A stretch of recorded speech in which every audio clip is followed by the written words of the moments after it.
Mukunda jewellers first ever factory outlet లో నక్షి Mela October 25 నుంచి 2 November వరకు ఎలాంటి నక్షి ఆర్నమెంట్స్ పైన ఫ్లాట్ 9.99% VA మాత్రమే. ఈ ఆఫర్ అన్ని బ్రాంచెస్ కి వర్తిస్తుంది. నమస్తే.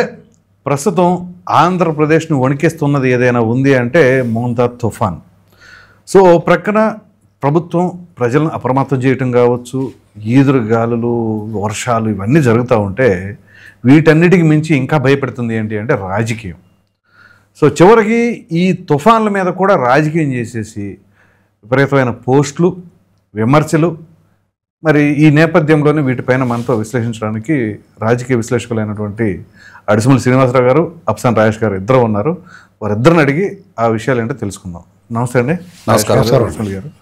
సార్, ముందుగా ఓ ప్రక్కన ఈ ప్రకృతి విపత్తులు, దానికి ఎవరూ ఏం చేయలేం, కానీ ప్రభుత్వం వీలైనంత వరకు సహాయక చర్యలు కావచ్చు, దాన్ని నివారణకి ఏ రకంగా చేయాలి అనేది కావచ్చు, ఇది ఒక నాయకుడి సమర్థత మీద ఆధారపడి ఉంటుంది. అయితే ప్రస్తుతం ముఖ్యమంత్రి చంద్రబాబు నాయుడు గారు కావచ్చు, యంత్రాంగం కావచ్చు, అందరూ కూడా వాళ్ళ యొక్క ప్రయత్నాలు గట్టిగా జరుగుతూ ఉంది. ఈ నేపథ్యంలో ఈ పోస్టులు, ఈ ఫేక్ పోస్టులు అనేవి పెడతాం కావచ్చు, ప్రధానంగా ఏసీ గదుల్లో కూర్చొని ఉంటున్నారంట. ఏంటి దీనిపైన మీ యొక్క అభిప్రాయం సార్? ఇప్పుడు ప్రకృతి వైపరీత్యాలు ఇందాక మీరు మీ ఇంట్రోలో ప్రస్తావించినట్టుగానే చెప్పి రావు, వచ్చే వాటిని ఆపగలగటం కూడా సాధ్యం కాదు. కానీ ఈ ప్రకృతి వైపరీత్యాల వల్ల ఎదురుగాబోయే నష్టాన్ని వీలైనంత వరకు నియంత్రించడానికి ఆస్కారం ఉంది. అవును. ప్రాణ నష్టమైనా, ఆస్తి నష్టమైనా, అలాగే జరిగే నష్టం నుంచి వీలైనంత త్వరగా బయటపడటానికి ముందస్తు జాగ్రత్తలు. లైక్ ఈ తుఫాన్ లాంటి సంఘటనలు సంభవించినప్పుడు అవును, ఆ ఈదురు గాలులకి, భారీ వర్షాలకి ఎలక్ట్రికల్ పోల్స్ దెబ్బతింటాయి, ఎలక్ట్రికల్ ట్రాన్స్మిషన్ దెబ్బతింటది. అవును. సో ముందస్తుగానే ఆ డిపార్ట్మెంటు కొంచెం సన్నద్ధతతోటి ఆ రీప్లేస్ చేయగలిగే ఎక్విప్మెంట్ అంతా ముందుగానే సన్నద్ధం చేసుకోనుండి, తగిన మానవ వనరులు ముందుగానే సిద్ధం చేసుకోనుండి, ఎమర్జెన్సీ విభాగాలు కాబట్టి ఎలక్ట్రిసిటీ అయినా, తర్వాత డ్రింకింగ్ వాటర్ అయినా, ఇటువంటి వాటిని రెస్టోర్ చేయడానికి ప్రభుత్వాలు యుద్ధ ప్రాతిపదిక మీద సన్నద్ధం అవుతాయి. ఓకే. అలా సన్నద్ధం చేయటంలో ఆ ప్రభుత్వాన్ని పరిపాలించే పాలకుడి నాయకత్వపు పటిమ ఆధారపడి ఉంటుంది. అవును. ఏ తుఫాను ముంచుకురాబోతా ఉంది, ఆ తుఫాను ఎక్కడ తీరం చేరడానికి ఆస్కారం ఉంది, ఎంత ఇంటెన్సిటీతో ఆ తుఫాను రాబోతా ఉంది, దానివల్ల ఎంత గాలి దోలటానికి ఉంది ఆస్కారం ఉంది, ఎంతటి వర్షపాతం నమోదు కావడానికి ఆస్కారం ఉంది, ఆ తుఫాను ఏ ఏ ప్రాంతాల్లో ఏ స్థాయి ప్రభావితం చూపించడానికి ఆస్కారం ఉంది, ఆ తుఫాను వల్ల ఎంత వర్షపాతం నమోదైతే ఎంతటి వరదలు సంభవించడానికి ఆస్కారం ఉంది, వీటినన్నిటినీ ముందస్తు అంచనాలతోటి ప్రభుత్వాలకి కన్సర్న్ డిపార్ట్మెంట్స్ ఎప్పటికప్పుడు రిపోర్ట్లు అందిస్తూ ఉంటాయి. అవును. మరి అలా ఇచ్చిన రిపోర్ట్స్ని వాటిని మదించి వాటిల్లో హేతుబద్ధమైన నిర్ణయాలు తీసుకోగలగటం పాలకుల సామర్థ్యం మీద ఆధారపడి ఉన్నది. ఫర్ ఎగ్జాంపుల్, ఇప్పుడు ఈ మొత్తం తుఫాను కాకినాడ దగ్గర తీరం దాటడానికి ఆస్కారం ఉంది అని చెప్పని 2 రోజుల పాటు మనందరం ఊహించాం, చూసాం. కానీ కాకినాడకి దిగువన అంతర్వేది పాలెం దగ్గర తీరం దాటింది. ఆ తీరం దాటడంతో కాకినాడ ప్రాంతానికి సంబంధించి అక్కడ ముందస్తు ఏర్పాట్లు చేసుకొని ఉంటారు. అవును. సో 100-120 కిలోమీటర్ల గాలులతోటి కాకినాడ దగ్గర కనుక తీరం చేరినప్పుడు అక్కడ ఎలక్ట్రిసిటీ డిపార్ట్మెంటు ఈ ట్రాన్స్మిషన్ లైన్స్ ఇవన్నీ కూడా డిస్టెబిలైజ్ అయిపోతాయి అనే ఉద్దేశంతో అక్కడ ముందస్తు ఏర్పాట్లు చేసుకొని ఉంటారు. అవును. కానీ ప్రకృతి ఎప్పుడు ఎలా ఎటువైపు విరుచుకుపడుతుంది అనేది మన చేతిలో లేదు, ఎగ్జాక్ట్గా చెప్పలేంగా ఇది కూడా. సో ఇవాళ ముందస్తు అంచనాలను తలకిందులు చేస్తూ అంతర్వేది పాలెం దగ్గర తీరం దాటింది. అవును. దాంతో ఇప్పుడు ఇక్కడ పూర్తి స్థాయి కోనసీమ ప్రాంతం. అవును. ఆ కోనసీమ ప్రాంతంలో కొబ్బరి తోటలు ఇవన్నీ కూడా 1996 గాలివాన నాటికే ఒకనాడు కొబ్బరి తోటలన్నీ కూడా దారుణంగా ధ్వంసమైనవి. అవును. మళ్ళీ ఇప్పుడు ఈ ప్రభావంతో కొబ్బరి తోటలు ధ్వంసం అవుతాయి. అలాగే డెల్టా ప్రాంతం, మరి కాలువలు సక్రమంగా ఉండి నియోజకవర్గంలో చూస్తున్నాం మనం. రఘురామకృష్ణరాజు గారు డ్రైన్లు కాలువల మీద పూర్తి శ్రద్ధ పెట్టి గత కొన్నాళ్ళుగా వాటిని మళ్ళీ పూడికలు తీయించి ఎక్కడ ఎటువంటి ప్రవాహానికి ప్రతిబంధకాలు లేకుండా ఆయన చూసిన నేపథ్యంలో ఇంతటి వర్షపాతం ఇంతటి తుఫాను పరిస్థితిలో కూడా ఆ నియోజకవర్గ వ్యాప్తంగా ఎక్కడ ముంపు ప్రాంతాలు లేని పరిస్థితులు మనం చూస్తూ ఉన్నాం. అలాగే మిగిలిన నియోజకవర్గాల్లో కూడా మరి కాలువల్లో డ్రైనుల్లో ఈ పూడికల కారణంగా తూటికాడల లాంటి సక్రమంగా సకాలంలో మెయింటైన్ చేయని కారణంగా కాలువల్లో ప్రవాహాలు మందగిస్తూ ఉంటాయి. వాటికి తోటి ఈ అనుకోని వర్షాల వల్ల మరింత ప్రవాహాలు పొలాలు మొత్తం కూడా పంట పొలాలు మొత్తం కూడా మునిగిపోయే పరిస్థితులు ఇవన్నీ కూడా చూస్తున్నాం. వీటిని అన్నిటి నుంచి బయటపడటానికి కావాల్సిన సన్నద్ధత, అన్నిటికన్నా ముఖ్యంగా ప్రాణ నష్టం, అది మానవ ప్రాణాలైనా పశుపక్షాదులైనా సరే, ముఖ్యంగా పశువులని కాపాడటానికి కావాల్సిన పశుగ్రాసాన్ని కూడా ముందుగానే సుమారుగా 13 లక్షల టన్నుల పశుగ్రాసాన్ని ముందస్తుగా రెడీ చేశారంట. రైట్. అంటే కొన్ని రోజుల పాటు ఒకవేళ వరిగడ్డి లాంటివి దొరక్కపోయినా కూడా వాటికి పశువులకి మేతకి ఇబ్బంది లేకుండా సిద్ధం చేశారు.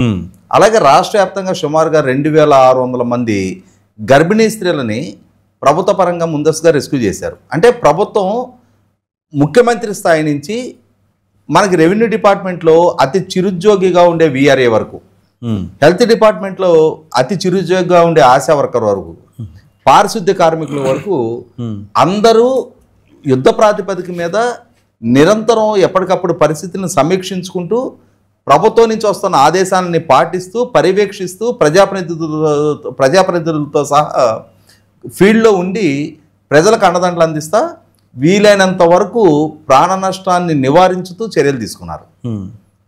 అంటే ఒక అవాంతరం ముంచుకొస్తుంది అనుకున్నప్పుడు ప్రభుత్వం అనేది ప్రజల చేత ప్రజల కోసం ఎన్నిక కాబడ్డ ప్రభుత్వం, ఆ ప్రజలకు ఆపద వచ్చినప్పుడు ఎలా స్పందించాలి అనేది చంద్రబాబు నాయుడు గారు ముఖ్యమంత్రిగా గతంలోనూ ఆయన రుజువు చేసుకొని ఉన్నారు. మరొకసారి ఇప్పుడు క్రైసిస్ మేనేజ్మెంట్ అనేది దేశానికి రోల్ మోడల్గా చంద్రబాబు నాయుడు గారు చేసినట్టు మరి ఇంకెవరూ చెయ్యలేరు అని చెప్పని ఆయన సృష్టించిన, ఆయన సెట్ చేసిన బెంచ్ మార్క్ని ఆయనే ఎప్పటికప్పుడు ఆహా ఈ ఇన్సిడెంట్లో చంద్రబాబు నాయుడు గారు ఇంత ఎఫెక్టివ్గా పనిచేశారు అని చెప్పని అనుకునే లోపే ఇంకొక ఇన్సిడెంట్లో మరింత ఎఫెక్టివ్గా పనిచేసి తన బెంచ్ మార్క్ తానే అధిగమిస్తూ ఉన్నారు.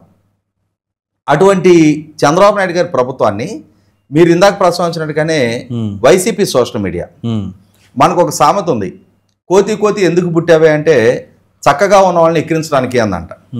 ఇప్పుడు వీళ్ళకి చేయటం చేత కాలేదు, ప్రజలు వీళ్ళకి అవకాశం ఇచ్చిన రోజు వాళ్ళు చేయాల్సిన స్పందించాల్సిన సందర్భాల్లో వాళ్ళు ఎలా స్పందించారనేది ఆల్రెడీ ఇప్పటికే చాలా లైవ్ ఎగ్జాంపుల్స్ ఉన్నాయి. అయినా సరే వాళ్ళు పాలకుడిగా జగన్మోహన్ రెడ్డి గారు ఆయన నిర్వాకాన్ని ప్రజలు గుర్తుంచుకొని మొన్నటి ఎన్నికల్లో ఆ విధమైన తీర్పు ఇచ్చినా కూడా మళ్ళీ తిరిగి అదే విధమైన విష ప్రచారాలని విద్వేష ప్రచారాలని నేటి ప్రభుత్వం మీద కొనసాగిస్తూ ఉన్నారు. ఇక్కడ కొన్ని ఇన్సిడెంట్లు మాట్లాడుకుందాం. 2019 నుంచి 24 వరకు జగన్మోహన్ రెడ్డి గారు కూడా ముఖ్యమంత్రిగా కొనసాగారు. 2014 నుంచి 19 వరకు ఆయన ఈ రాష్ట్రంలో ప్రధాన ప్రతిపక్ష నాయకుడిగా ఉన్నారు. అవును. సహజంగా లీడర్ ఆఫ్ ద అపోజిషన్ అంటే సీఎం ఇన్ వెయిటింగ్ అంటారు. అంటే ఇప్పుడున్న ముఖ్యమంత్రి గారు కనుక ఎన్నికల్లో ఓటమి చెందితే ఈయన ముఖ్యమంత్రిగా ఆ పదవిని అధిష్ఠించడానికి ఆస్కారం ఉన్న వ్యక్తి అని చెప్పని leader of the opposition CM in waiting అని పోర్ట్రేట్ చేస్తారు డెమోక్రసీలో. అటువంటి సీఎం ఇన్ వెయిటింగ్ ఆయన ముఖ్యమంత్రిగా ఉండగా, చంద్రబాబు నాయుడు గారు ముఖ్యమంత్రిగా ఉన్న 2014-19 మధ్యకాలంలో విశాఖపట్నానికి హుదూద్ తుఫాన్ వచ్చింది. ఆ రోజు ప్రతిపక్ష నాయకుడిగా జగన్మోహన్ రెడ్డి గారు ఆయన స్పందన ఏ విధంగా ఉంది? తిత్లీ తుఫాను వస్తుంటే ఆ తుఫాను సందర్భంగా ఈయన పాదయాత్ర చేసుకుంటే విజయనగరంలో ఉన్నాడు. విజయనగరం నుంచి శ్రీకాకుళం తుఫాను బాధితుని పరామర్శించడానికి కూడా ఆయన అడుగుపెట్టల. హుదూద్ తుఫాను వస్తున్న సందర్భంలో ఫ్యామిలీ తోటి ది అవెంజర్స్ సినిమాకి వెళ్ళాడు ఆయన హైదరాబాద్లో. అంటే లీడర్ ఆఫ్ ద అపోజిషన్గా ఉన్న వ్యక్తి, సీఎం ఇన్ వెయిటింగ్గా పోర్ట్రేట్ అవుతున్న వ్యక్తి, రాష్ట్రానికి ముఖ్యమంత్రి కావాలి అనుకుంటున్న వ్యక్తి, తాను ప్రాతినిధ్యం వహిస్తున్న రాష్ట్రంలో ఒక ప్రాంతం లక్షలాది మంది ప్రజలు ప్రాణాలు బిక్కుబిక్కుమంటూ ఆ తుఫాను ముప్పుని ఎలా అధిగమించాలా అని చెప్పిన సతమతం అవుతూ ఉంటుంటే వాళ్ళకి అండగా ధైర్యవచనాలు చెప్పాల్సిన వ్యక్తి తాను సినిమాలో రిలాక్స్ అవుతూ ఉన్నాడు. ఆ తర్వాత 2019లో ఆయనే స్వయంగా రాష్ట్రాన్ని పరిపాలించిన ముఖ్యమంత్రి. అవును. ఆయన ముఖ్యమంత్రిగా ఉండగా కోవిడ్ మహమ్మారి, సరే ఒక ఆంధ్రప్రదేశ్ రాష్ట్రానికే పరిమితం కాదు, దేశానికి ప్రపంచానికి వచ్చింది అనుకుందాం. కానీ రాష్ట్రాన్ని పరిపాలించిన పాలకుడుగా నీ పాలనా తీరు ఎలా ఉంది? కోవిడ్లో నీ పార్టీ ఎంపీ చనిపోతే నీ ఇల్లు దాటి బయటకు వచ్చి ఆ కుటుంబాన్ని పరామర్శించడానికి అడుగు పెట్టలేకపోయావు. నీ నిర్వాకం పర్యవసానం ఆక్సిజన్ సప్లై చేయక తిరుపతి రూయా హాస్పిటల్లో 40 మందికి పైగా ప్రాణాలు కోల్పోతే ఆక్సిజన్ కొరత వల్ల ప్రాణాలు కోల్పోయారని చెప్పని కనీసం అధికారికంగా అడ్మిట్ కూడా కాని నిర్వాకం మీది. ఆ తర్వాత చూసాం 2021 నవంబర్ 19 సరిగ్గా ఇదే రోజులు. అవునవును. ఆ రోజు కూడా అన్నమయ్య ప్రాజెక్టు బ్రీచ్ అవడానికి ముందు తీవ్ర వాయుగుండం, ఆ తీవ్ర వాయుగుండ పర్యవసానం కడప జిల్లాలో భారీ వర్షాలు కురవబోతున్నాయి అని చెప్పని వాతావరణ శాఖ నుంచి హెచ్చరికలు ఉన్నాయి. అంతటి భారీ వర్షాలు కురిస్తే అన్నమయ్య ప్రాజెక్టు క్యాచ్మెంట్ నుంచి ఎంత వరద అన్నమయ్య ప్రాజెక్టులోకి రాబోతుంది అనేది సెంట్రల్ వాటర్ కమిషన్ ఎప్పటికప్పుడు ప్రతి ప్రాజెక్టు క్యాచ్మెంట్కి సంబంధించి ముందస్తు అంచనాలు పంపిస్తుంది. మరి నీకు ఎంత వర్షపాతం నమోదు అవబోతుందనే సమాచారం ఉంది, ఎంత క్యాచ్మెంట్లో వరద రాబోతుందనే సమాచారం ఉన్నా కూడా ఆ ప్రాజెక్టు గేట్లు ఆపరేట్ చేయకుండా నాడు ముఖ్యమంత్రిగా ఉన్న జగన్మోహన్ రెడ్డి, నాడు ఇరిగేషన్ మంత్రిగా ఉన్న అనిల్ కుమార్ యాదవ్ ఇద్దరు ప్రశాంతంగా రిలాక్స్ అవుతా తడిగొట్టేసి పడుకున్నారు ఇంట్లో. దాని పర్యవసానం ఆ ప్రాజెక్టు బ్రీచ్ అయ్యి 6 గ్రామాలు తుడిచిపెట్టుకుపోయి 46 విలువైన ప్రాణాలు పోయి నవంబర్ 19, 2021 ఇన్సిడెంట్ జరిగితే 13 రోజుల తర్వాత డిసెంబర్ 2 ఈయన పరామర్శకు వెళ్ళాడు ఆ బాధితుల్ని. తన జిల్లా, తన కుటుంబాన్ని, తన తండ్రిని, తన చిన్నాన్నని, తన తల్లిని దశాబ్దాల తరబడి తల మీద పెట్టుకుని ఆదరించుతున్న కడప జిల్లాలో 46 విలువైన ప్రాణాలు తన నిర్వాకం వల్ల ప్రాణాలు కోల్పోతే కనీసం వాళ్ళని పరామర్శించడానికి కూడా 2 వారాల వరకు తీరని నాయకుడు జగన్మోహన్ రెడ్డి. ఇవాళ అంటే ముందస్తు సమాచారం వచ్చి ఆ ముందస్తు సమాచారంతో ప్రభుత్వ యంత్రాంగాన్ని సన్నద్ధం చేస్తూ ఎప్పటికప్పుడు ఆ తుఫాను తీవ్రత ఎక్కడ ఏ ప్రాంతంలో ఎంత ఇంటెన్సిటీతో ఉండబోతుంది అనేది ఆయా ప్రాంతంలో ఉన్న ప్రజల్ని అలర్ట్ చేస్తూ అక్కడున్న అధికార యంత్రాంగాన్ని, ప్రజాప్రతినిధుల్ని సమాయత్తం చేస్తూ అక్కడ ప్రభుత్వ పరంగా తీసుకోవాల్సిన ముందస్తు జాగ్రత్తలని పర్యవేక్షిస్తున్న పాలకులని హేళన చేస్తున్న వైసీపీ సోషల్ మీడియా వీటికి సమాధానం చెప్పగలుగుతారా? అదే సందర్భంలో మనం చూసాం విజయనగరం జిల్లాలో ఒక ఘోర రైలు యాక్సిడెంట్ జరిగింది. అవును. ఆ ఘోర రైలు యాక్సిడెంట్ జరిగితే హెలికాప్టర్లో పైనుంచి పర్యటించి వచ్చాడు జగన్మోహన్ రెడ్డి. ఇటువంటి జగన్మోహన్ రెడ్డికి లేదు ఆ ప్రభుత్వానికి నాడు ఆయనకి భజన చేసిన సోషల్ మీడియాకి ఆ రోజు ఏం జరిగిందనేది ప్రజలు మర్చిపోయారు అనుకుంటున్నారా? కాబట్టి ఇక్కడ 100కి 100 పాళ్ళు జగన్మోహన్ రెడ్డి నిర్వాహకం ఏంటనేది ప్రజలకి తెలుసు కాబట్టి ఒక స్పష్టత ఉంది కాబట్టే ఈ విధమైన తీర్పు మొన్నటి ఎన్నికల్లో ఇచ్చారు. ఇంకా మేము రిలీజ్ కాము, పనిచేసే ప్రభుత్వానికి వంకలు పెట్టడమే పరమావధిగా మేము పనిచేస్తామంటున్నారు. ఇక్కడ పదే ఏం మాట్లాడుతున్నారు? శ్రీహరికోటలో రాకెట్ లాంచింగ్ టైంలో సైంటిస్టులు కూడా ఇంత షో చేయరు అని చెప్పని మాట్లాడుతున్నారు. అంటే సైంటిస్టులు షో చేస్తున్నారా? ఇక్కడ గమనించుకోవాల్సింది ఏంటంటే ప్రభుత్వంలో శ్రీహరికోట అనేది ఒక అంతర్భాగం. అవును. ప్రభుత్వం అనేది ఇంకా విశాల దృక్పథంతో ఆలోచన చేయాల్సిన కోట్ల మంది ప్రజలని పరిపాలించే వ్యవస్థ. అటువంటి ఒక పాలకుడు 5 కోట్ల మంది ప్రజల భవిష్యత్తును దృష్టిలో పెట్టుకొని పరిపాలించే పాలకుడు ఆయన తీసుకుంటున్న నిర్ణయం, ఆయన చేసే ఎక్సర్సైజు, ఆయన పర్యవేక్షించే తీరుని వంకబెట్టే ప్రయత్నం చేయటం 100కి 100 ఆక్షేపణీయం. ఇక్కడ క్రైసిస్ మేనేజ్మెంట్ విషయంలో పదే చంద్రబాబు నాయుడు గారిని ఆక్షేపిస్తున్న ఈ సోకాల్డ్ వైసీపీ నాయకులకి నేను కొన్ని లైవ్ ఎగ్జాంపుల్స్ చెప్తా. గతంలో ఉక్రెయిన్ యుద్ధం వచ్చింది. చంద్రబాబు నాయుడు గారు రాష్ట్రంలో ప్రధాన ప్రతిపక్ష నాయకుడు మాత్రమే. వాస్తవంగా ఉక్రెయిన్లో తెలుగుకు ఆంధ్ర ప్రాంతానికి సంబంధించిన చాలా మంది పిల్లలు మెడిసిన్ చదవడానికి అక్కడ ఉన్నారు. అలా వెళ్ళున్న వాళ్ళ గురించి, వాళ్ళకి యోగక్షేమాల గురించి పట్టించుకొని వాళ్ళని రెస్క్యూ చేయించి తీసుకురావాల్సిన బాధ్యత పాలకుడు కొన్న జగన్మోహన్ రెడ్డి. కానీ జగన్మోహన్ రెడ్డి నిర్లిప్తంగా ఊరుకున్నా కూడా చంద్రబాబు నాయుడు గారు ఆయన స్పెషల్ ట్రైన్ ప్రొవైడ్ చేయించి తెలుగుదేశం పార్టీలో ఉన్న తెలుగుదేశం ఎన్ఆర్ఐ విభాగంతో ఉక్రెయిన్లో ఉన్న తెలుగు పిల్లలందరినీ కోఆర్డినేట్ చేయించి వాళ్ళని ఉక్రెయిన్ దేశం నుంచి భారతదేశానికి, ఆంధ్ర ప్రాంతానికి రప్పించిన తీరు చూసాం మనం. ఆ తర్వాత ఉత్తరాఖండ్ వరదల్లో ఇరుక్కున్న తెలుగు వాళ్ళ కోసం ప్రతిపక్షంలో ఉండి ఒక స్పెషల్ ఫ్లైట్ అరేంజ్ చేయించి వాళ్ళని రెస్క్యూ చేయించి తీసుకొచ్చిన తీరు చూసాం. ఆ తర్వాత ఇంకా కొంచెం ముందుకెళ్ళి మాట్లాడుకుంటే ఉమ్మడి రాష్ట్రంలో రాజశేఖర రెడ్డి గారు ముఖ్యమంత్రిగా ఉన్న రోజుల్లో చంద్రబాబు నాయుడు గారు ప్రధాన ప్రతిపక్ష నాయకుడిగా ఉన్నారు. 2007లో లోకేష్ వివాహం జరుగుతూ ఉన్న రోజున అదే రోజు లుంబిని పార్కులో గోకుల్ చాట్లో బాంబులు పేలినాయి. టెర్రరిస్టులు బాంబులు పేల్చడం జరిగింది. చాలా మంది ప్రాణాలు కోల్పోవడం జరిగింది. సహజంగా పెళ్లి జరుగుతున్న ఇంటి నుంచి చావు కార్యక్రమాలకు ఎవరు అటెండ్ కారు. కానీ చంద్రబాబు నాయుడు గారు ఆ సెంటిమెంట్లను పక్కకు పెట్టి ప్రజల కష్టాల్లో ఉన్నప్పుడు కుటుంబము, కుటుంబ ఆచార వ్యవహారాలు, సాంప్రదాయాల కన్నా కూడా ప్రజలని, కష్టాల్లో ఉన్న వాళ్ళని పరామర్శించడానికి ప్రాధాన్యత ఇచ్చి పెళ్లిపీటల దగ్గర నుంచి, పెళ్లి మండపం దగ్గర నుంచి బయలుదేరి ఆయన లుంబిని పార్కు, గోకుల్ చాట్ బాధితుల్ని పరామర్శించడానికి ప్రాధాన్యత ఇచ్చారు.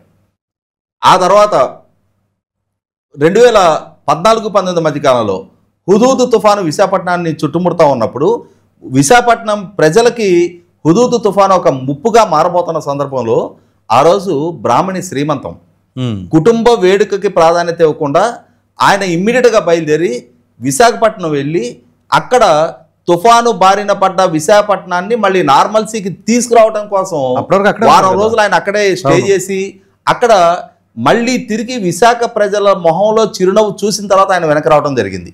ప్రధానమంత్రి నరేంద్ర మోడీ గారు విస్తుపోయారు, ఇంతగా ప్రభుత్వం ఇంత సన్నద్ధతతో వ్యవహరించిందా అని చెప్పని. ఆ తర్వాత ఇంకా కొన్ని ఇన్సిడెంట్స్ ఉన్నాయి. రీసెంట్గా నారా లోకేష్, క్షమించాలి, ఇప్పుడు చంద్రబాబు నాయుడు గారి సోదరుడు రామ్మూర్తి నాయుడు గారు గత సంవత్సరం కాలం చేశారు. రామ్మూర్తి నాయుడు గారి తనయుడు నారా రోహిత్ రేపు పెళ్లి, రాత్రి సంగీత ఫంక్షన్ జరుగుతూ ఉంది. ఇవాళ రోహిత్కి కుటుంబ పెద్దలుగా చంద్రబాబు నాయుడు గారు, భువనేశ్వర్ గారే నిలబడాలి. కానీ ఇవాళ ప్రజలు కష్టాల్లో ఉన్నప్పుడు, రాష్ట్రం తుఫాను ముప్పు ముంగిట ఉన్నప్పుడు రాష్ట్రానికి, ప్రజలకి ప్రాధాన్యత ఇచ్చి చంద్రబాబు నాయుడు గారు కుటుంబ వేడుకలకు దూరంగా చంద్రబాబు నాయుడు గారు, లోకేష్ ఇరువురు కూడా ఆర్టీజీఎస్ సెంటర్లో కూర్చొని ఎప్పటికప్పుడు పరిస్థితిని పర్యవేక్షిస్తూ ఉన్నారు.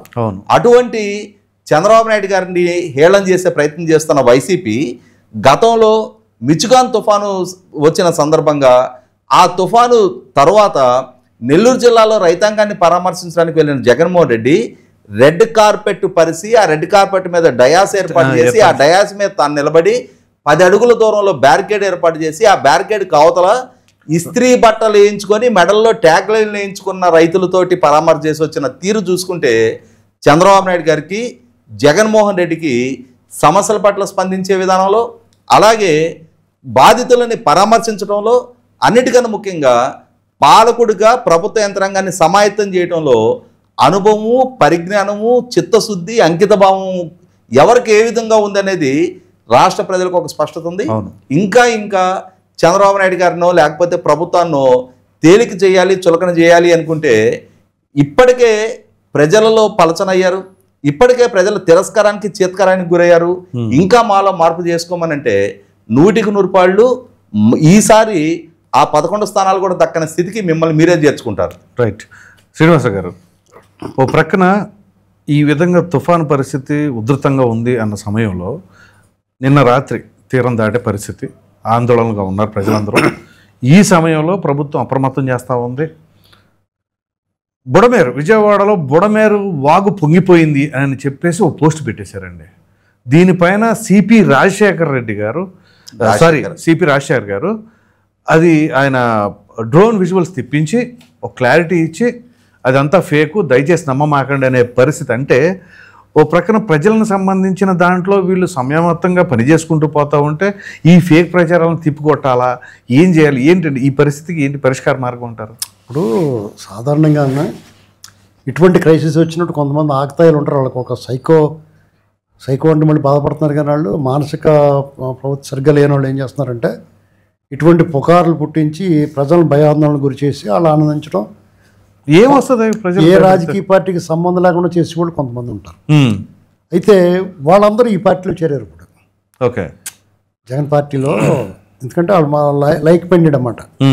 అంటే జనాల విషాదం వాళ్ళకి ఆనందం, జనాలు ఇబ్బంది పడుతుంటే వాళ్ళకి సంతోషం, శవాలు గుట్టలు పేరుకుంటుంటే వాళ్ళకి పట్టరాని ఆనందంతో పొంగిపోతూ ఉంటారు. జగన్ కూడా మీకు చూడండి, ఏదైనా పరామర్శకు వెళ్ళినప్పుడు మామూలుగా అప్పడం ఎంత ఉంటుంది, మనం భోజనాలు వేసి అప్పడం మూకుట్లు వేస్తే ఇంత అయిపోద్దా, అంత అయిపోద్ది, మొహం అవుతుంది. ఆ శవాలు పరామర్శకు వెళ్ళినప్పుడు వెడల్పుగా సాగిపోద్ది. అంటే ఇవన్నీ వాళ్ళ వాళ్ళ బుద్ధిని బట్టి, బుద్ధి కర్మానుసారిణి అని వాళ్ళ మానసిక ప్రవృత్తిని బట్టి వాళ్ళ వ్యవహారం ఉంటుంది. ఇలాంటి ఫేక్ ప్రచారాలు ఉంటాయి, అక్కసు ఉంటుంది. ఇప్పుడు అందులో ఏమవుతుంది, జగన్మోహన్ రెడ్డి దద్దమ్మ ఇంట్లో పడుకుంటాడో బయట రావడం చిరాకు అతనికి. దీన్ని కవర్ చేయడానికి వాళ్ళు ఏం చేస్తారంటే వీళ్ళని కించపరుస్తారు పనిచేసే వాళ్ళని.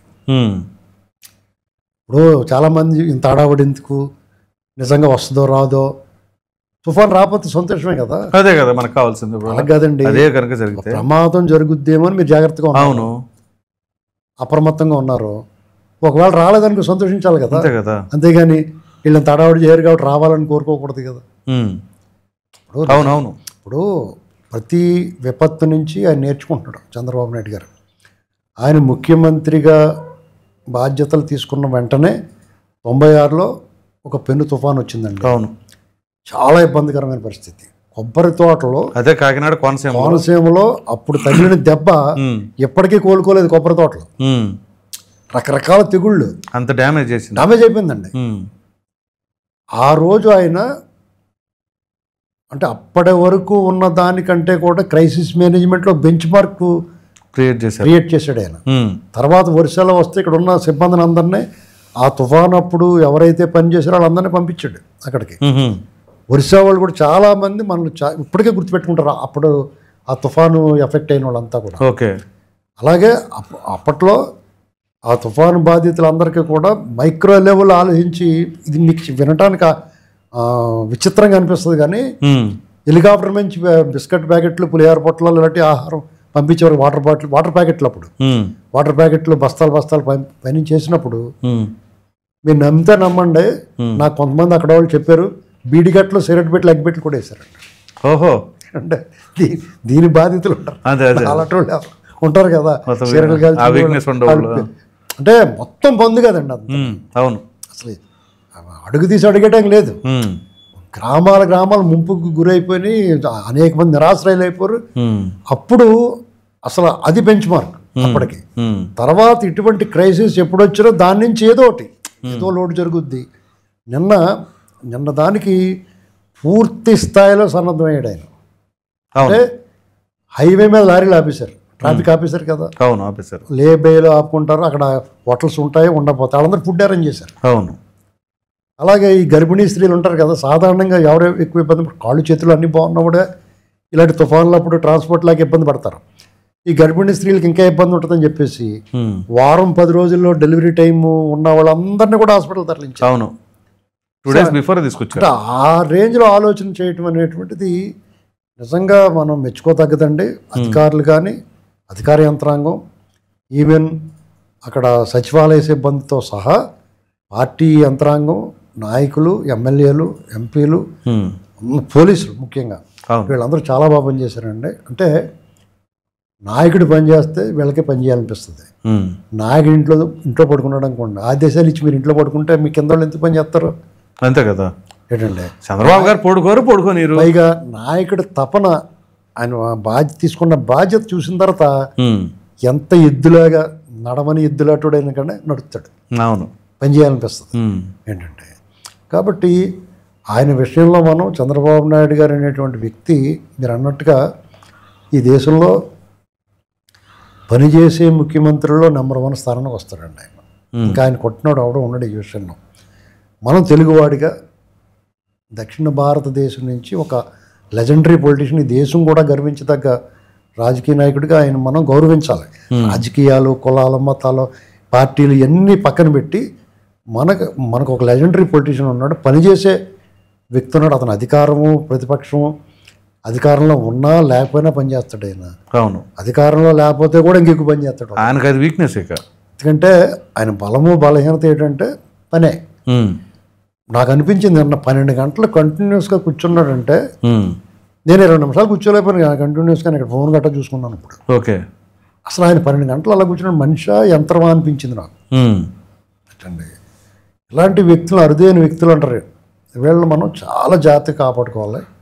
ఇటువంటి పనివాడిని మనం ఇంకా పని చేయించకుండా ప్రయత్నించాలి తప్ప పనికి వాళ్ళని కూడా చూడకూడదు. ఒక్క ఛాన్స్ అన్నా, అర ఛాన్స్ అన్నా మన పక్క కూడా చూడకూడదు. ఎందుకంటే ఇక్కడ విమర్శ తప్పదో, అతని ప్రస్తావన అనవసరం. కానీ ఏ రకంగా జగన్మోహన్ రెడ్డి ఆంధ్రప్రదేశ్లో అధికారం కోసం కానీ రాజకీయాల కోసం కానీ క్లెయిమ్ చేసుకుంటాడు? అతను ఏం హక్కు ఉంది? నీకు బాధ్యత లేదు కానీ నీకు వాటా ఎలా ఇస్తారు? మీకు బరువు బాధ్యత రెండు మొయ్యాలి కదా నువ్వు. అవును, బాధ్యత లేదు కానీ నీకు మాత్రం హక్కులు ఉన్నాయి ఇక్కడ. ఇది నా రాష్ట్రం, మా బాబు ఇచ్చాడు ఆస్తి అన్నట్టుగానే. ఆల్రెడీ చూశారు జనం. రాజశేఖర్ గారు చెప్పాడు మొత్తం అతని నిర్వాహకం అంతా కూడా. మరి అతనికి ఏం ముఖం పెట్టి కనీసం అతను ఆంధ్రప్రదేశ్లో ఉండు, కనీసం వచ్చి ఉండే. ఇప్పుడు వీళ్ళు చేస్తున్నట్టుగా నువ్వు కూడా మీ కార్యకర్తల సహాయ కార్యక్రమాలకు పురమాయించు. అట్లీస్ట్ విమర్శలు ఆపేయండి కనీసం. అవును, నడుచున్నవాడు కాళ్ళు కర్రాడ్డం పెట్టకండి. అదేమి లేదు అసలు. వాళ్ళు అతను ఎలాంటి మనస్తత్వం ఉందో వాళ్ళ నాయకులకి కార్యకర్తలకి అంతే. నిన్న కూడా మైక్ పెట్టి అడుగుతున్నారు. ఒక ఆమె మాకు పొద్దున అనగా వచ్చామండి, ఇక్కడ ఏమి లేదండి అని ఒకసారి అంటుంది. మధ్యాహ్నం నుంచి వచ్చామని అంటుంది. మళ్ళీ సాయంత్రం ఇప్పుడే ఆటో మీద తీసుకొచ్చామని అంటుంది. అంటే వాళ్ళు విమర్శ కూడా సరిగ్గా చేయలేకపోతున్నారు వాళ్ళు. మా పొద్దున మా నీళ్లు లేవు, పిల్లలతో ఉన్నాం, ఇలాంటి మాటలు మాట్లాడుతున్నారు. అంటే ఎంతసేపు ఇప్పుడు వాళ్ళకి చాలా నిరాశలో ఉన్నారు వాళ్ళు. ఎందుకంటే వాళ్ళు కోరుకున్న విపత్తు, వాళ్ళు కోరుకున్న చావులు కానీ జరగలేదు వాళ్ళకి. ఎందుకంటే ఇప్పుడు చెట్లు అయి పడిపోయినాయి అనుకోండి, యుద్ధ ప్రాతిపదిక మీద అప్పటికప్పుడు అర్ధరాత్రి కూడా క్లియర్ చేశారు. కరెంటు స్తంభాలని పశ్చిమ బెంగాల్ నుంచి, కలకత్తా నుంచి తీసుకొచ్చారు కొంతమంది సిబ్బంది. వాళ్ళు అప్పటికప్పుడు అలా పడిపోవడం వెంటనే క్లియర్ చేయటం, వాటిని మళ్ళీ పునర్నిర్మించడం ఇవన్నీ చేసుకుంటూ వచ్చారు. ప్రజలందరినీ సురక్షిత పోలీసు వాళ్ళు, అసలు ఆ పోలీస్ సిబ్బంది అంత సౌమ్యంగా మాట్లాడడానికి నేను ఫస్ట్ టైం చూస్తున్నానండి. ఓకే, బతిమాలుతున్నారు. ఇక్కడ వద్దమ్మా, నువ్వు పూరుగుడిలో ఉంది ఒక ఆమె, ఇక్కడ ఉండొద్దు, నువ్వు నడువు, వాళ్ళు మీ వాళ్ళు ఎవరన్నా ఉన్నారా అని అడిగి, సిఏ స్థాయి అధికారి అయినా అతను మామూలుగా అతను వాళ్ళని చూస్తే భయపడతారు పోలీసు వాళ్ళని, కానీ వాళ్ళు చాలా సౌమ్యంగా పద్ధతిగా బుజ్జగించి తీసుకెళ్తున్నారు.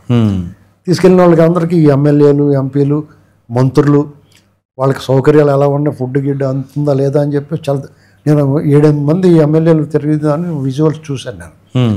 వాళ్ళందరూ కూడా శ్రద్ధగా దగ్గరుండి ఆహారం ఎలా ఉందో టెస్ట్ చేసి వాళ్ళు కూడా రుచి చూసి సరిగ్గా తేడా లేకుండా. అంటే ఈ రకమైన ప్రజల్ని ఇంత భద్రంగా మీ భవిష్యత్తుకి నాది భరోసా అని ఏ రకంగా అయితే చెప్పాడు ఆయన, దాన్ని అక్షరాల ఆచరించి చూపిస్తున్నాడు ఆయన. కొన్ని రాజకీయంగా అందరూ 100% నచ్చకపోవచ్చు, అందరికీ నచ్చకపోవచ్చు, కానీ ఇటువంటి వ్యక్తుల్ని మనం సేఫ్గా ఉండాలంటే ఎలాంటి ఉపద్రవం వచ్చినా, కరోనా లాంటి క్రైసిస్లు వచ్చినప్పుడు ఈయన కనుక అధికారులు ఉండుంటే వేరే రకంగా ఉండేదండి. ఇలాంటి విషయాల్లో మనం వాళ్ళని మన కోసం ఉంచుకోవాలి ఇక్కడ రాష్ట్రంలో. ఓకే, అయితే ఇక్కడ చిన్న డౌట్ సార్. ఇప్పుడు ఈ విధంగా సమర్థవంతంగా చేసుకుపోతున్న ప్రభుత్వం అని చెప్పేసి మీరు చెప్పారు. ఓకే, మరి అట్ ద సేమ్ టైం ఇట్లాంటి ప్రచారాలను కనుక ప్రభుత్వం చర్యలు తీసుకోకపోయినా, తిప్పికొట్టలేకపోయినా, ఈ మోందా తుఫాన్ కంటే డేంజర్ కాదంటారా? ఖచ్చితంగా. మనం మొదటి నుంచి చెప్పేది ఏంటంటే, ఈ విష ప్రచారాలు, ఇప్పుడు అసత్య ప్రచారాలు ఒక రకం అండి, విష ప్రచారాలు ఇంకో రకం. అంటే దాని తర్వాత స్టేజ్ అది నెక్స్ట్ లెవెల్. ఈ రెండు చాలా ప్రమాదమే. ఇప్పుడు ప్రభుత్వం తన పని తాను చేసుకుపోతూ ఉంటుంది. వీళ్ళు ప్రతిదానికి మనం అనుకుంటాం, చాలామంది ఏమంటారంటే వాళ్ళ మాటలు అక్షేక్కలేదు, కుక్కలు మరుగుతాయి, ఇలాంటి మాటలు మాట్లాడుతూ ఉంటారు, కామెంట్లు పెడుతూ ఉంటుంది. రాజేష్ గారు చూపించారు కామెంట్ను. అలా కాదండి, వాళ్ళు అలా మాట్లాడుతూ మహమ్మద్ గోరీ గజనీ ఎన్నిసార్లు యుద్ధం చేసి 18 సార్లు చేసి తర్వాత గెలిచాడు కదా. అవును, ఏంటండి వాళ్ళు అంతే ప్రయత్నం ఆపరు, వాళ్ళు ప్రయత్నాలు చేసుకుంటా పోతుంటారు. ఎప్పుడొకప్పుడు తినక వేపాకు తీయగా ఉండంటారు. అలాంటి నమ్మే ఒక, అలాగే కదా 19లో జరిగింది. వాళ్ళు ఏం తప్పు చేశారండి, ఓడిపోతారు. ఇంత అప్పుడు కూడా ఆయన పనిచేసాడు కదా హుదూద్లాడు తుఫానికి. అసలు ఆయన దారి తినలేని చోట 2-3 మాకు బస్సులో పడుకుని రాయమంటే అక్కడి నుంచి మళ్ళీ వెళ్ళాడు. అవును, ఈ ప్రబుద్ధుడేమో బెంగళూరు నుంచి రావడానికి ఎంతసేపు వస్తాడండి? 6 లేన్ రోడ్డు కదా, చిత్తూరు వచ్చేత చిత్తూరు నుంచి మళ్ళీ విజయవాడ ఎంతసేపు వస్తాడు? కనీసం నువ్వు తాడేపల్లిలో కూర్చో, తుఫాన్లో నిన్ను ఎవడెళ్ళమండవు. నువ్వు మామూలుగా చెంబటికి వెళ్ళమంటే నెలలో నువ్వు ఎక్కడికైనా ఇంట్లోని. ఏంటండి మేము పొలం గట్ల మీద కూడా పోయిన వాళ్ళు, మేము భయం లేకుండా పొలంలో గీముల్లోకి. అలాంటి వాడు నువ్వు రమ్మని మీ ఇంట్లో కూర్చోమంటే కూడా నీ బాధ ఏంటి? సిగ్గు లేకుండా ఇంకా మాట్లాడతారో నేను అందుకు చెప్తాను. వాళ్ళు ఒక వైరస్, వాళ్ళు మన రాష్ట్రంలో ఉండకూడదు. కాబట్టి ప్రజలందరూ అతనికి రాజకీయంగా ఒక శిక్ష వేశారు, ఓ మూల నెట్టేశారు. ఇప్పుడు ఈ క్రమంలో వాళ్ళ నాయకులు కూడా తోసేస్తే వాళ్ళకి ఏమి స్పందించకపోతే, లేకపోతే కోటి సంతకాలు గుడ్డి సంతకాలు అంటే మొదలెట్టారు వాళ్ళు. సిగ్గుందాలకి ఏమన్నా ఏంటండి, ఎవరి మీద కోటి సంతకాలు చేస్తాడు? కోటి మందికి ఎక్కడున్నారు కోటి సంతకాలు చేస్తానికి? దానివల్ల ఏ ఊరికింది? అలా కదండి, అసలు దేని మీద కోటి సంతకాలు నువ్వు పెట్టించేది? మెడికల్ కాలేజీ మీద. మెడికల్ కాలేజీ ఇప్పుడు 3.5 ఏళ్ళు 4 ఏళ్ళు వీళ్ళు ఉంటారు. అవును, కనీసం వీళ్ళు 2 ఏళ్ళ తర్వాత వీళ్ళు ఏం చేస్తున్నారో చూడాలి కదా. నువ్వు వచ్చిన మొదటి రోజే మొదలెట్టు వీళ్ళ మీద. నువ్వు సూపర్ 6 ఏం చేయట్లేదు అన్నావు, ఆల్రెడీ చేస్తే నీకు ఏమన్నావో తెలియదు, దారి తెన్ను లేదు నీకు. నీ విమర్శ కూడా అర్థం ఉండాలి కదా ప్రతిదానికి. ఇంక వీళ్ళు ఎంతకు దిగజారంటే అండి, చంద్రబాబు నాయుడు గారు తలదూకోలేదు, పౌడర్ రాసుకోలేదు అని కూడా విమర్శిస్తారండి. అంటే అంత అంత ఆ స్థాయికి దిగజారిపోయారు. రైట్. ఇప్పుడు ఆ వ్యక్తి మీరు గమనించండి, తన పగ ప్రతీకారాలు కక్ష రాజకీయాలు అనేటువంటి దాన్ని పక్కన పెట్టేసాడు ఆయన. సాధారణంగా ఎలాంటి మనిషికైనా సరే ప్రతీకారం అనేటువంటిది మనిషిని నిలువెలా దహించేస్తూ ఉంటుంది. అవును, రక్తం ఉడికిపోతూ ఉంటుంది. ఎందుకంటే వాళ్ళు ఎదుర్కొన్న అవమానాలు ఆ రకంగా చేశారు. కించపరిసే వాళ్ళ ప్రవర్తన, వాళ్ళ దూషణ, అసభ్య పదజాలాన్ని భరించి సహించి వచ్చాడు ఆయన. నేను ఈయన మామూలుగానే దూషణ పోషణ తిరస్కారాలకు అతీతుడు ఈయన. కానీ ఆయన బ్రేక్ అయిపోయాడు ఒకనొక టైంలో. ఆ స్టేజ్ నుంచి ఆయన ఎవరిని వదిలిపెట్టే ప్రసక్తి లేదని తన కళ్ళ ముందు తను కాపాడుకుంటూ వచ్చిన ప్రజాస్వామ్యం, తన పాటించిన రూల్ ఆఫ్ లా వాళ్ళు బ్రేక్ చేసి వైలేట్ చేసి వాళ్ళు వ్యవహరిస్తున్నప్పుడు ఆయన చాలా మదన పడిపోయాడు. ఆయన అసలు ఈ ఎటుపోతున్నాం అనేటువంటి ఒక నిరాశ నిస్పృహలు కూడా వెళ్ళాడు ఒక మూమెంట్లో. అయినా సరే ఎక్కడ వెనకడుగేయకుండా యుద్ధం చేసుకుంటూ వచ్చాడు. అవును, తన శ్రేణులు నడిపించాడు. చాలామంది ఏమంటారంటే, చంద్రబాబు నాయుడు గారు మేమందరం పోరాడుతున్నాయి కదా నువ్వు ముఖ్యమంత్రి ఏమన్నట్టు అనుకుంటున్నారు ఎవరన్నా సరే. ఆయన మనల్ని నడిపించాడు అనేటువంటిది గుర్తుపెట్టుకోవాలి. ఎందుకంటే ఆయనలో నచ్చిన లక్షణాలు ఉండబట్టే మనం అందరం కూడా ఆయన జరిగిన అన్యాయానికి, ఆయన మీద ఆయన పడ్డ మాటలకి మన రక్తం కూడా ఉడికింది. ఇప్పుడు అప్పుడు అవతోడు దద్దం మనకు సన్నాసి అనుకోండి, ఆయన ఏమంటే మనకు పట్టించుకుంటాం, పట్టించుకోం కదా, అంతే కదా. అలాంటి పరిస్థితుల్లో ఆయన దాని పక్కన పెట్టి రాష్ట్రానికి జరిగిన అన్యాయానికి, విధ్వంసాన్ని సరిచేసే పనిలో ఉండి పెట్టుబడులు మన భవిష్యత్తుకు భరోసా ఇచ్చేప్పుడు చరిత్రలో నిలబడాలంటే మనిషి కోపతాపాలు, ఆవేశాలు తాత్కాలికం అండి. ఇప్పుడు ఇవాళ తిట్టుకున్నారు, తిమ్ముకున్న వాళ్ళు రేపొద్దున్న నేను ఇటీవల కాలంలో ఒక 4 నెలల క్రితం నేను ఎమ్మెల్యేలు వాళ్ళందరినీ కఠినమైన పదజాలంతో విమర్శించాను నేనే. ఇవాళ ఎమ్మెల్యేలు బలి చేస్తున్నారు అంటున్నాను లేదా? మంచి చేస్తే మంచి అని చెప్తాను, తప్పే అంతే కదా. చేత ఇది ఎలా ఉంటుందంటే అవి శాశ్వతం కాదనేటువంటి తెలుసుకుంటున్న ఆయన జ్ఞాని, రాజర్షి అంటారు కదా, ఇట్లన్నిటికైనా అతీతంగా ఆలోచిస్తాడు. ఇప్పుడు 3 డైమెన్షన్ 4 డైమెన్షన్, ఇప్పుడు మనం సినిమా చూస్తే 2 డైమెన్షన్ అది అలా చూస్తాం. 3 డైమెన్షన్ కలగలు పెట్టుకుంటాం, 4th డైమెన్షన్ 5th డైమెన్షన్ ఉంటాయి. అంటే మరి ఈ గోడ అవతల ఏముందో కూడా చూడగలం. అంటే పైన ఉంటే కనపడుతుంది గోడ అవతల ఏముంది ఏంటండి. ఇది ఈ కొవ్వొత్తు వెలుతురు ఆ వెలుగు ఉంటుంది, ఆ వెలుగులో కొంత కనపడుతుంది మనకి, తర్వాత ఇంకేమీ లేదు అనుకోకూడదు కదా. అలాగే ఆయన కూడా పైనుంచి చూసినప్పుడు ఇవన్నీ సమానంగా కనపడతాయి, అతీతంగా ఉంటుంది, ఈ సిల్లీగా అనిపిస్తుంది కక్షాదిని. దాన్ని మనం కొంచెం ఆయన్ని కించపరిచినట్టు మాట్లాడుతూ ఉన్నాం. అది మనం ఎప్పటికప్పుడు తెలుస్తుంది మనకి. దాని ఫలితం అందుకున్న తర్వాత వంట చేస్తున్నప్పుడు చాలా ఆలస్యం అవుతూ ఉంటుంది, బాధ వస్తూ ఉంటుంది. రుచికరమైన పదార్థం తయారు చేయాలంటే అన్ని చక్కగా అన్ని కుదిరి ప్రాసెస్ ఫ్లో చార్ట్ ప్రకారం చేస్తే అది లేట్ అవుద్ది, చేతికి వచ్చేటప్పుడు టైం పడుద్ది. అది వచ్చిన తర్వాత దాన్ని ఆనందించినప్పుడు ఈ వెయిట్ చేసిందంతా మర్చిపోతాం. కానీ ఆ వెయిట్ చేసే టైంలో ఇంకా రెడీ అవ్వలేదు, ఇంకా పెట్టలేదు అని కోపం వచ్చి మర్చిపోతాం, చిరాకు పడతాం. నేను అదే అనుకుంటున్నాను ఈ విషయంలో కూడా. ఇక్కడ తాత్కాలికంగా కోపం వచ్చేస్తుంది మనకి. మన ఆలోచన తగ్గట్టుగా, మన కోపాలకు తగ్గట్టుగా ఆయన స్పందించాలని మనం కోరుకుంటాం, సహజం. కానీ ఆయన అలా మీరు అన్నదానికి చెప్తున్నాను నేను, ఈయన ఇప్పుడు కూడా చర్యలు తీసుకోడు. కానీ వాళ్ళకే నష్టం జరుగుతుంది. ఎలాగంటే యాంటీ సెంటిమెంట్ పోతున్నారు వాళ్ళు. ఇప్పుడు రాష్ట్రం కోసం పనిచేస్తుంది ఇప్పుడు ఈ టీం అంతా. తుఫాన్ వస్తే ఎలాంటి నష్టం వస్తుంది, దాని బాధితులు ఎవరు ఉంటారు? ప్రజలే కదా. రోడ్లు గుంటలు పడిపోయినా ప్రజలు అనిపిస్తారు, కరెంటు తీగలు తెగిపోయి కరెంటు రాకపోయినా ప్రజలు అనిపిస్తారు, చెట్లు పడిపోయినా ట్రాఫిక్ అంతరాయం కలుగుద్ది, పంటలు నష్టపోయినా వర్షాలు ప్రాంతమైనా వాళ్ళందరూ సఫర్ అవుతూ ఉంటారు. వాళ్ళందరికీ వీళ్ళు పని చేస్తుంటే మీరు ఆ పని చేస్తున్నారని విక్రిస్తున్నారు కదా వీళ్ళు, అది యాంటీ సెంటిమెంట్ కదా. చిన్నప్పుడు ఏమనేవారు, ఎవరిని విక్రిస్తున్నారని కంప్లైంట్ చేసావనుకో, ఆ విక్రిస్తే వాళ్ళు పళ్ళే కనపడితే నువ్వు ఎందుకు ఊరుకోమ్మా అని చెప్పేవారు. అలాగే అవుతుంది కదా. ఇలాంటి ఈ మధ్యకాలంలో ప్రతిది కూడా మెడికల్ కాలేజీ విషయంలో కానీ, పెట్టుబడులు తీసుకొచ్చి గూగుల్ విషయంలో కానీ, ఏ విషయంలోనూ సరే వాళ్ళు యాంటీ సెంటిమెంట్కి పోతున్నారు విమర్శలు. వీళ్ళు ఇంకా అక్కడే ఉన్నారు. జగన్మోహన్ రెడ్డి వీళ్ళంతా కూడా వాళ్ళ 11 సీట్ల స్థాయి నుంచి దాటి 11 సీట్ల స్థాయికి రావడానికి ఏదైతే వ్యవహరించారో వాళ్ళు దాన్ని దాటి బయటకు రావట్లా. వాళ్ళ సమీక్ష కానీ, పశ్చాత్తాపం కానీ, మార్పు కానీ ఏమీ లేదు. వాళ్ళు ఎంతసేపు ఈ 11 ఎందుకు ఇచ్చారా, మీకు బుద్ధి లేదా, మాకు ఒకటి ఇవ్వండి చాలు అన్న పరిస్థితిలోకి వస్తున్నారు వాళ్ళు. ఎక్కువ ఇచ్చేసారు అనుకుని ఎడుతున్నారు వాళ్ళు.